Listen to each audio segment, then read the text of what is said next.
mid-October this year, I received a call from Home Again, which is who she was chipped through, and they told me that Coco had been found. And I was pretty much in shock, and all I could say was, well, that was like, she's been gone for 3.5 years. All I could hope for was that she was in a loving home and that she wasn't being abused. Didn't think that she had gotten hit by a car. My son lived on a busy road at that time. So it was a gentleman who lives somewhere near Noda, who he said he opened his door at 5:30 in the morning, and there she was leaning against his door. And she kind of piddled, and she was scared and shaking, and he let her in the house, and he said after that she was fine. So it took me about a week to get here because I always drive because of getting Bella, who I've had for 2.5 years. So I got her a year after Coco.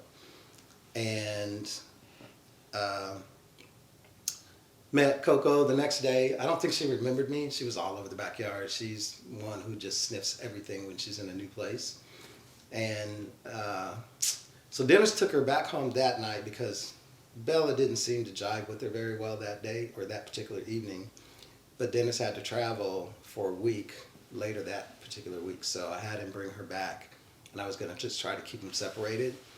And Coco went through some anxiety after Dennis dropped her off, and then Bella was very motherly and loving towards her, and they were fine after that. But unfortunately, I struggle with depression, which is why I have dogs.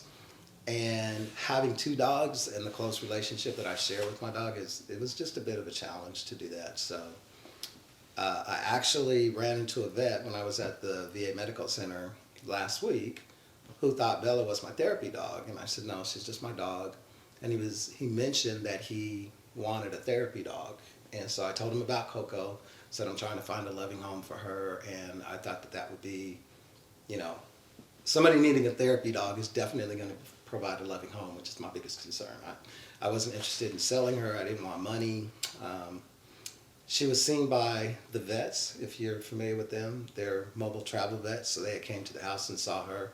She was underweight, but other than that, she was absolutely healthy, and so I brought her up on her shots and got her pills that they have to have once a month. It's 2 different pills. And so I gave all that to Dennis, and that's where we're at today.